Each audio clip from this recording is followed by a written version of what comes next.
सध्या देशामध्ये सूडबुद्धीनं आमचे नेते राहुल गांधी यांच्यावर खोटे आरोप लावून ईडीची जी कारवाई सुरू आहे आणि ज्या पद्धतीनं त्यांना ईडी ऑफिसमध्ये जो त्रास दिला जातो, त्याचप्रमाणे आमच्या AICC मध्ये पोलिसांना पाठवून लाठीचार्ज करणं, तिथं बसलेले आमचे सगळे वरिष्ठ नेत्यांवर लाठीचार्ज करणं आणि पूर्ण AICCला आमच्या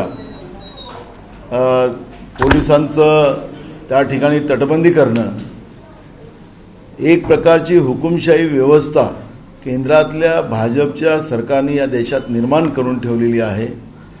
या व्यवस्थेचं तीव्र शब्दामध्ये आम्ही निषेध करतो आणि खरं तर देशामध्ये 2014 पासूनच अघोषित आणीबाणी सुरू झालेली होती। या आणीबाणीचं लोक छुप्या आवाजामध्ये बोलत होते, पण गेल्या 8 वर्षामध्ये केंद्रातल्या भाजपच्या नरेंद्र मोदीच्या सरकारने संपूर्ण देशाला खालीमान घालवण्यासाठी जे काही उपाययोजना करता येतात त्या उपाययोजना ठरवून केल्या। देशाचा रुपया खाली पडला, देशाचं ज्या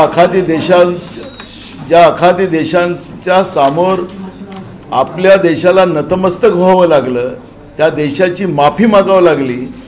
एवढं दुर्दैव कधी नव्हे ह्या भारत देशावर आलेलं आहे आणि ह्या सगळ्या गोष्टी सातत्यानं भूमिका मांडत असताना राहुल गांधीजींनी आपल्या जीवाची पर्वा न करता देशहितासाठी केंद्राच्या सरकारशी 2 हात वैचारिक मांडून त्यांनी देशाच्या जनतेचे प्रश्न सातत्यानं मांडले आणि म्हणून जाणीवपूर्वक त्यांच्यावर ही कारवाई केली जाते। आमची भूमिका स्पष्ट आहे। राहुल गांधींनी सांगितलं की हम झुकेंगे नहीं ना डरेंगे नहीं, हम लढेंगे।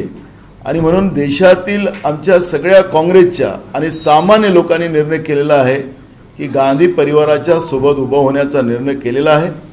आम्ही उद्या देशभरात म्हणजे महाराष्ट्रासहित आम्ही उद्या राज्यपाल भवनावर उद्या आमचं धरणे आंदोलन होणार आहे आणि परवा सगळ्या जिल्ह्यामध्ये मॅसिव्ह म्हणजे मोठ्या प्रमाणात काही ठिकाणी आंदोलन होणार आहे। कारण की ज्या गोष्टी देशपातळीवर विरोधी पक्षाच्या बरोबर जे केंद्रातलं BJPचं सरकार जे दबाव तंत्र वापरत आहे, लोकशाहीच्या सगळ्या पॅरामीटर संपवून त्याला या सगळ्या एक हुकुमशाही वृत्ती ज्या देशामध्ये जी सुरू आहे, माध्यमाच्या माध्यमातून वस्तुस्थिती लोकांपर्यंत जाऊ न देणं, या पद्धतीची जी व्यवस्था निर्माण झाली जी इंग्रजकालीन होती ती इंग्रजकालीन परिस्थिती आज निर्माण झालेली आहे।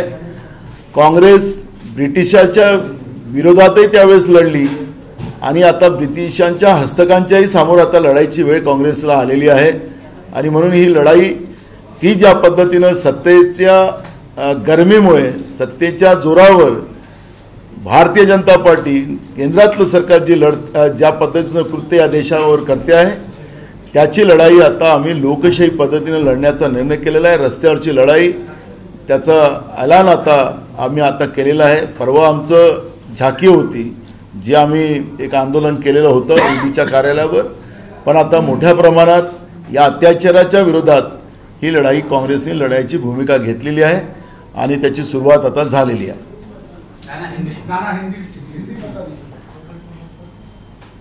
हमारे नेता राहुल जी गांधी के ऊपर जिस तरह से गए 2 दिन से झूठे आरोप लगाकर ईडी की कार्रवाई जो की जा रही है और राहुल जी बार बार केंद्र की BJP की सरकार के जो गलत नीतियां थी वो गलत नीतियों के विरोध में बार बार बोलते थे। आपने देखा होगा कि गए 8 साल में इस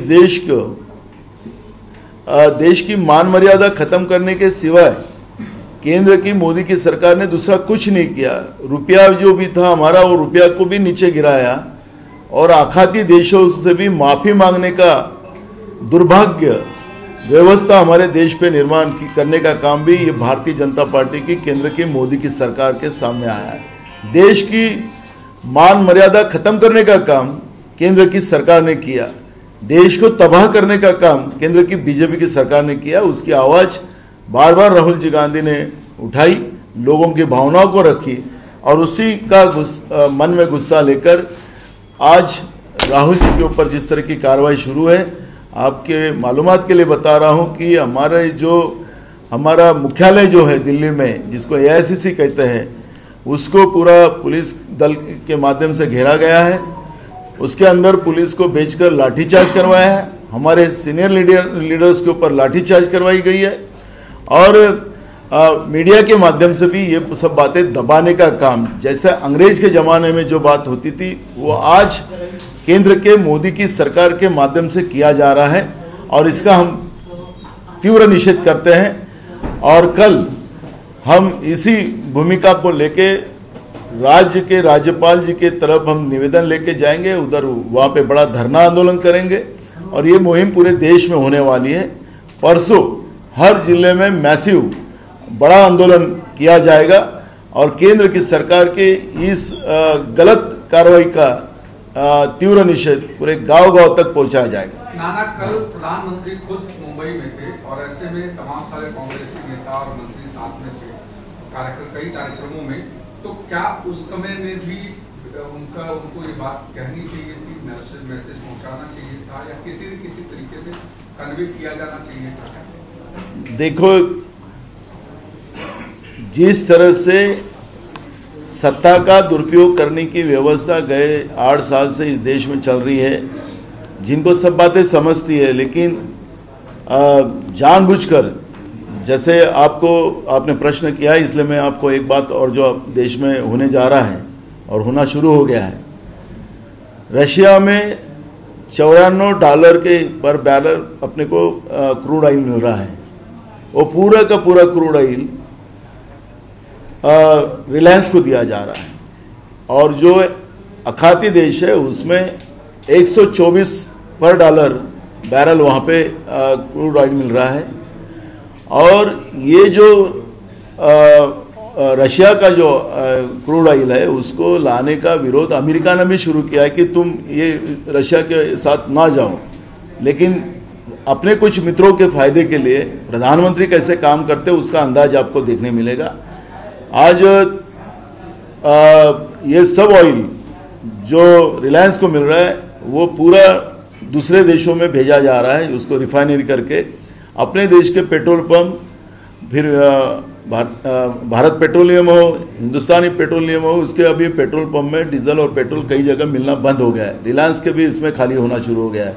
ये जानबूझकर इस देश में इस तरह की कुछ मित्रों के लिए जो देश चल रहा है उसका एक छोटा उदाहरण दिया है। कल आपने देखा होगा कि श्रीलंका में उनके एक मित्रों को काम मिलना चाहिए, उसके लिए खुद प्रधानमंत्री उसके कॉन्ट्रैक्ट के लिए फ़ोन करते हैं।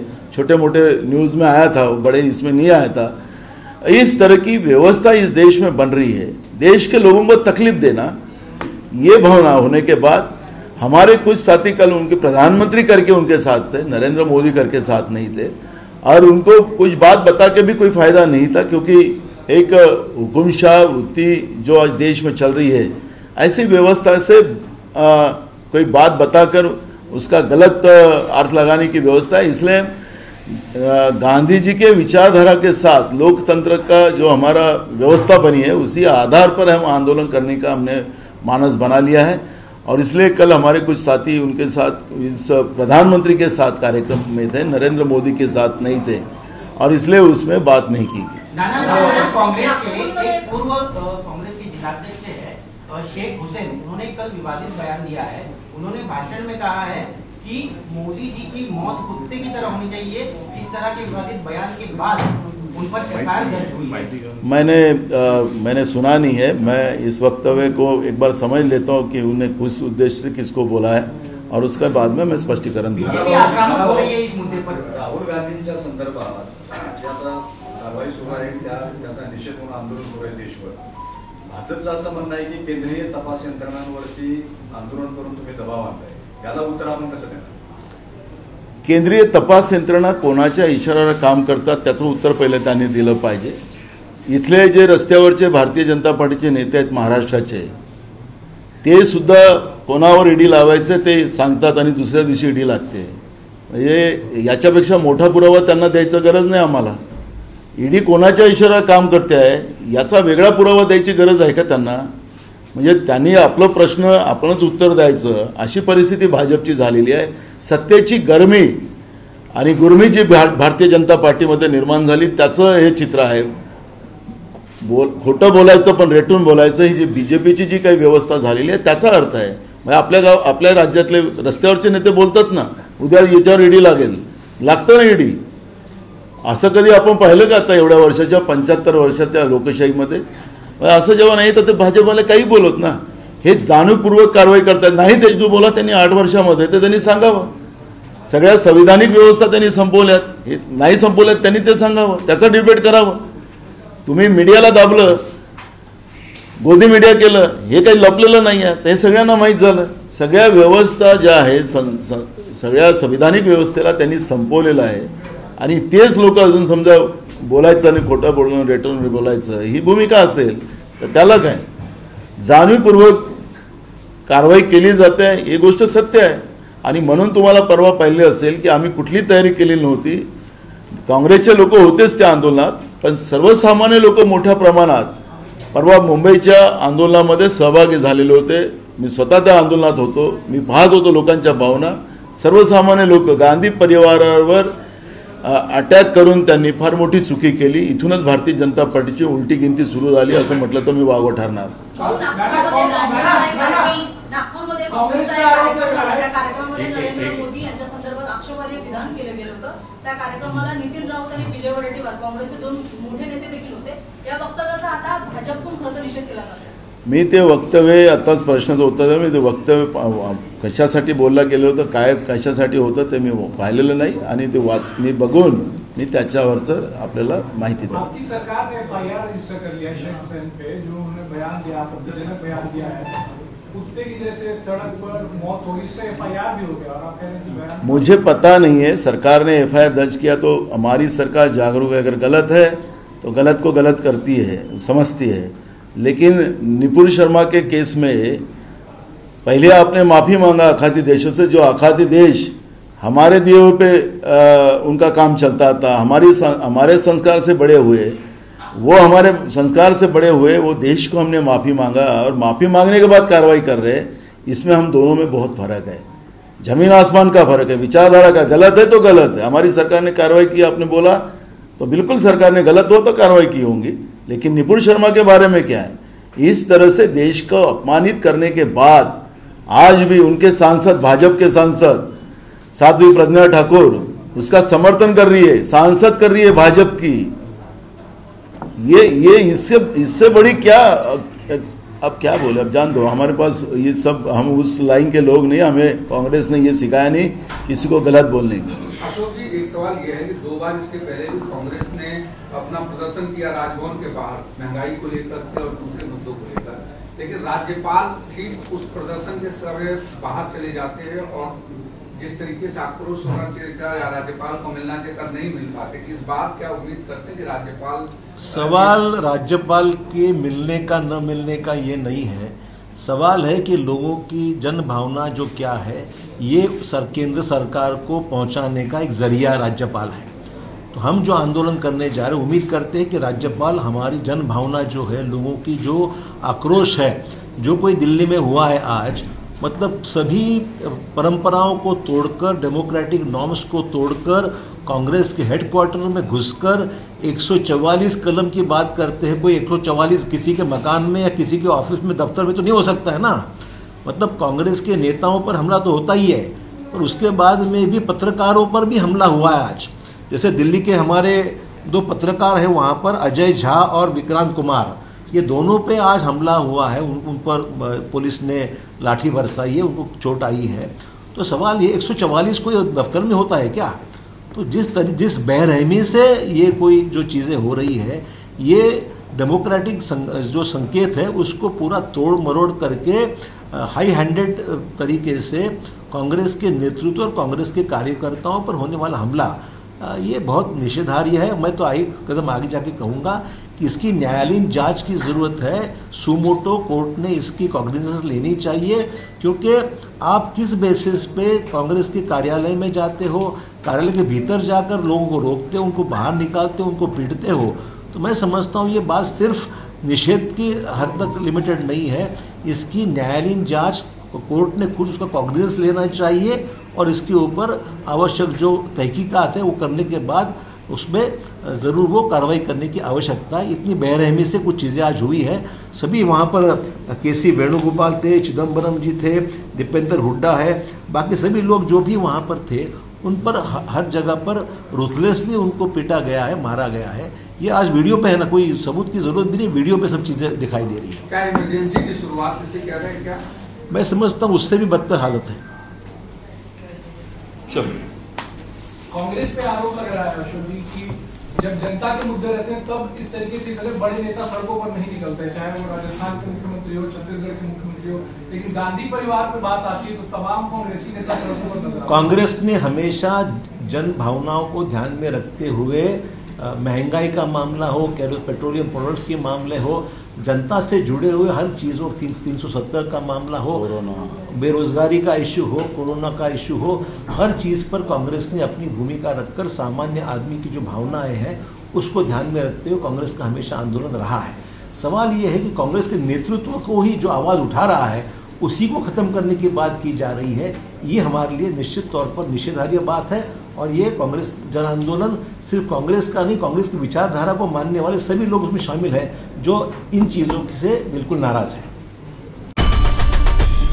आई भवानीचा गजर म्हणजे